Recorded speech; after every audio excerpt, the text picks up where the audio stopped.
Salut les amis. On vient vous présenter notre nouveau projet JCA, le journal de la cause animale. On a fait ce projet pour deux raisons. La première, c'est que nos actions passent très peu dans les médias, donc on s'est dit on va créer notre propre média.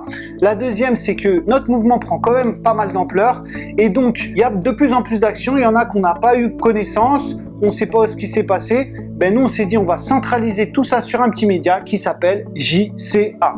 Et donc notre ligne éditoriale, c'est principalement pour visibiliser le travail des associations afin de permettre aux militants de pouvoir constater les événements à venir, par exemple avec les calendriers. Comme ça, les gens vont pouvoir agir. Et ce qu'on va aussi éviter, nous, c'est de parler des cas particuliers parce que ça nous prendrait vraiment trop de temps. On va enchaîner avec le premier sujet, Lunel. Lunel est une ville qui organise régulièrement des corridas et depuis quelques années, les arènes étaient fermées pour rénovation pour à peu près une dizaine de millions d'euros. Et depuis qu'ils ont réouvert, l'association Crack Europe a organisé une manifestation unitaire le 21 juillet. Donc cette manifestation anti-corrida a regroupé de nombreuses associations comme Fondation Brigitte Bardot, le Parti Animaliste, Animal de Rémi Gaillard, 269 Life, Anonymous for the Voiceless. On a pu compter 500 militants et il y a eu 4 interpellations. Alors ce qu'il faut savoir, c'est qu'une militante s'est rendue dans les arènes pour pouvoir visibiliser cette barbarie et ces photos et ces vidéos ont fait jusqu'à 20 000 partages. Il s'agit donc de Sabrina Georgievska.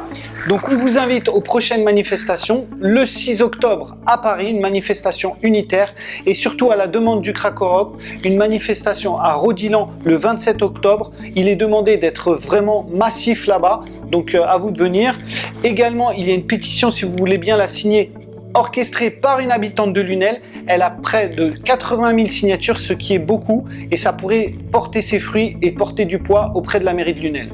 On va enchaîner avec notre prochain thème, Ferdinand. Le 23 juillet, 15 militants de l'association Paris Animal Safe se sont rendus devant l'abattoir de Meaux et ils ont assisté à l'échappée du taureau Ferdinand. Donc à proximité de l'endroit où s'est échappé Ferdinand, il y avait un bois vers lequel il s'est rendu et à la demande de la préfecture, un gendarme l'a abattu. Et donc 15 jours plus tard, les militants de l'association voulaient faire une commémoration pour Ferdinand. Ça avait suscité l'engouement, donc ils étaient à peu près une cinquantaine, mais 30 éleveurs étaient également présents pour essayer de contrecarrer cette commémoration. Ça a donc suscité l'intérêt des médias parce que pour une fois, il y avait la visibilité d'une résistance animale, tout comme on a pu le voir par le passé avec la tigresse Mévi. On vous invite à aller aux veillées de Paris Animal Safe. C'est pas très dangereux, ce ne sont pas des sauvetages, même si ça s'appelle safe, et ça permet de voir ce que subissent les animaux et d'être au plus près des animaux qui vont être juste après abattus. Et donc on va enchaîner avec le prochain sujet, Cétacés. En juillet, il y a eu 2 manifestations devant des delphinariums, une à Nantes devant Planète Sauvage et l'autre dans l'Oise devant le parc Astérix. Le but de l'association Cétacés est de dénoncer la captivité des animaux marins et leur but final serait de les transférer vers des sanctuaires marins. L'actrice Hélène de Fougerolles a prêté sa voix et son image pour annoncer une pétition qui a récolté actuellement jusqu'à 70 000 signatures. Ce qu'il y a à savoir, c'est qu'en août, il y aura 2 campagnes d'affichage, une à Nantes et l'autre à Nice, pour dénoncer la captivité de ces animaux marins. Et n'oubliez pas non plus qu'à Paris, le 1er septembre, il y aura le Japan Dolphin Day. Venez massivement, qu'on soit nombreux à dénoncer cette captivité. Sujet suivant, les estivales de la question animale. 18e édition des estivales de la question animale. Les estivales ont commencé en 2002. C'est un lieu où on peut assister à de nombreuses conférences, avoir de nombreux partages et débattre. Vraiment un lieu pour s'enrichir sur la cause animale. Et donc cette année, l'accent a été mis notamment sur l'option végétarienne dans la restauration collective. Alors cette question est très importante, vous verrez c'est un sujet très important pour cette année. Il y a eu aussi la viande de culture qui est pas mal. On a abordé aussi le sujet de la relation entre journalistes et animalistes. Il y a eu pas loin de 140 participants, 16 conférences et 10 ateliers. Je pense qu'on peut dire que ces estivales ont été un succès. Tout à fait.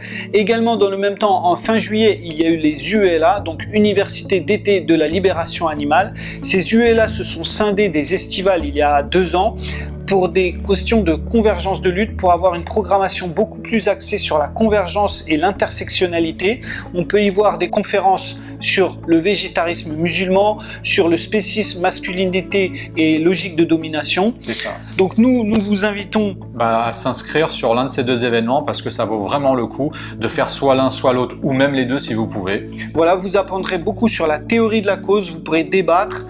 Les prochaines programmations, je pense, arriveront bientôt. On vous mettra en lien dans les descriptions les deux pages. C'est ça. Et donc le prochain sujet, les cirques et les montreurs d'ours. Depuis quelques mois, l'association Paris Animaux Zoopolis réclame au gouvernement l'interdiction des animaux dans les cirques, notamment en manifestant devant les cirques. Et donc ça a mis la pression vraiment sur les circassiens qui sont de plus en plus menaçants. Ils ont menacé de nombreux militants et même porté des coups. Les plus grosses menaces ont été auprès d'Amandine Sanvicens, la présidente de Paris Animaux Zoopolis. Il y a une vidéo sur Combini qui a très bien tourné en ce sens. Et donc, ouais, suite à ça, les circassiens ont décidé de porter un coup en disant qu'ils allaient manifester devant l'établissement d'Amandine, étant donné qu'Amandine manifeste devant les cirques, ils se sont dit, nous on va manifester devant Vegan Follies, votre établissement. Donc malheureusement pour eux, ça a eu des effets beaucoup plus bénéfiques aux animalistes parce qu'ils étaient à peine 15, alors qu'il y a eu une contre-manifestation qui s'est organisée pour défendre Vegan Follies et Amandine, et là il y avait plus de 60 animalistes. Il y a eu de nombreux rapprochements entre les militants, des projets se sont liés, et je pense qu'Amandine a fait un de ses plus gros chiffres d'affaires ce jour-là. Certainement. Et il faut savoir aussi que les médias ont entendu cet événement et ça a été relayé notamment par le Huffington Post et par Libération. Alors on vous rappelle qu'il y a actuellement le ministère de la Transition écologique qui a organisé des groupes de travail sur la captivité des animaux sauvages et ils doivent donner leurs résultats et annoncer 20 mesures pour les animaux. Alors ces 20 mesures étaient promises pour juillet, elles ont été repoussées à septembre. Maintenant que le ministre de Rugy a démissionné, on espère qu'on aura quand même les 20 mesures en septembre. Ouais. Et donc dans la même continuité, il y a aussi l'événement des montreurs d'ours. Tout à fait. Alors il faut savoir que l'association Aves France et Paris Animaux Zoopolis ont mené depuis plusieurs mois des actions conjointes afin de dénoncer les montreurs d'ours et de dénoncer la captivité des ours parce que c'est une victoire très atteignable. Ils ont eu 3 victoires cet été. Alors la première, c'était l'annulation du spectacle de montreurs d'ours à Châteaublot dans le 77. C'est ça. La suivante, ça a été donc l'engagement du maire de Ferrières-en-Gâtinais dans le 45 pour ne plus accueillir de montreurs d'ours lors des prochaines fêtes médiévales. Et la troisième, c'est l'engagement de la mairie de Montflanquin à ne plus du tout accueillir de mammifères sauvages lors des prochaines fêtes médiévales. C'est quand même des belles victoires. C'est ça. Les associations nous invitent à vraiment nous mobiliser parce que la question des montreurs d'ours et la question des cirques avec animaux, ça peut tomber très prochainement. Il y a une manifestation bientôt, je crois que c'est le 7 septembre. C'est ça, c'est le 7 septembre pour la fête de la Sange dans le 45. D'accord. La ville, donc c'est Sully-sur-Loire. Et donc c'est une manifestation contre la chasse, la pêche et les montreurs d'ours, toute manifestation unitaire. On vous mettra le lien dans la description. Venez nombreux, comme d'habitude. Et donc, prochain sujet. Les projets. Donc on va vous proposer des projets, on va utiliser cette chaîne pour vous mobiliser, pour vous investir si vous le souhaitez dans certains projets à venir. Le premier projet, c'est celui du prix de l'animalisme qui va consister à montrer les actions et les initiatives animalistes. En fait, en gros, c'est le Music Award de la cause animale. Il y aura sans doute un prix pour la meilleure enquête ou pour la meilleure campagne d'association. Tout est à définir. Ça va se faire avec... c'est Frédéric Mesguich qui propose ça. Donc on vous mettra son contact dans la description. Le deuxième projet... Le deuxième projet, c'est donc la loi de Rose. Ouais, c'est une nouvelle campagne de l'association DXE. Ils ont lancé ça en Californie cet été. Donc ça va être une loi qui va donc proposer des droits pour les animaux, qui va être remis au gouvernement. C'est ça. Tout en sachant que ça va être rejeté. Et donc en fait derrière ils vont enclencher sur de la désobéissance civile. Le but c'est de pouvoir justifier leur désobéissance civile. C'est un peu comme Extinction Rebellion avait fait. C'est ça. Et donc voilà, on vous invite à vous mobiliser. Pareil, vous aurez le lien dans la description. Et donc le dernier sujet. Les actions à venir. Donc la première action qu'on va vous proposer, c'est le 24 août, les JMFS, Journée mondiale pour la fin du spécisme. Je crois qu'elles ont été à l'initiative d'Yves Bonnardel, il me semble. Tout à fait, c'est pour dénoncer l'idéologie spéciste et ce que subissent les animaux.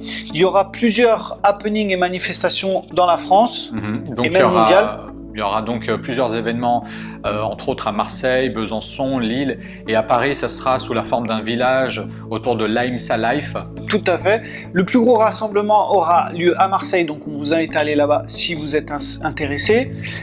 Également, on rappelle la manif que tu as déclarée tout à l'heure. Ouais, donc le Japan Dolphin Day qui aura lieu le 1er septembre à Paris. Notamment, je crois, au Trocadéro pour dénoncer la captivité des animaux marins. Également, ensuite, du 5 au 8 septembre, il y a l'International Animal Rights Conference. Donc c'est sur 3 jours, des conférences et des actions pour aider les animaux, c'est très impactant. Donc on rappelle à nouveau la manifestation contre la fête de la Sange qui aura lieu le 7 septembre.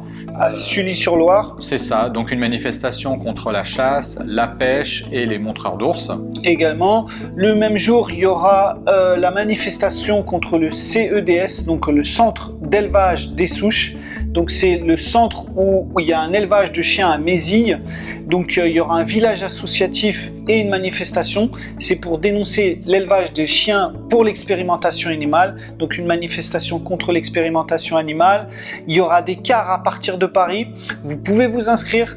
Les cars ne seront pas utilisés si ils ne sont pas remplis. Donc les chèques, si vous les envoyez et que le car n'est pas rempli, on vous sera remboursé. Donc pas d'inquiétude. Et dernière action. La dernière action, c'est le 28 septembre, c'est la Veggie Pride. Tout à fait. Donc cette année, c'est une nouvelle configuration. Il n'y aura pas de manifestation. Ça va être un gros village associatif avec des conférences à découvrir. On verra tout ça. Sinon, nous, on vous dit au revoir et on vous rappelle que si vous voulez vous mobiliser pour aider cette chaîne et pour aider ce petit journal, vous êtes les bienvenus. Ouais, il ne faut pas hésiter à nous donner ce que vous êtes capable de faire dans la description. Voilà, vos compétences ou nous contacter. Et puis on se dit à bientôt pour une prochaine. Ciao, ciao. Ciao tout le monde.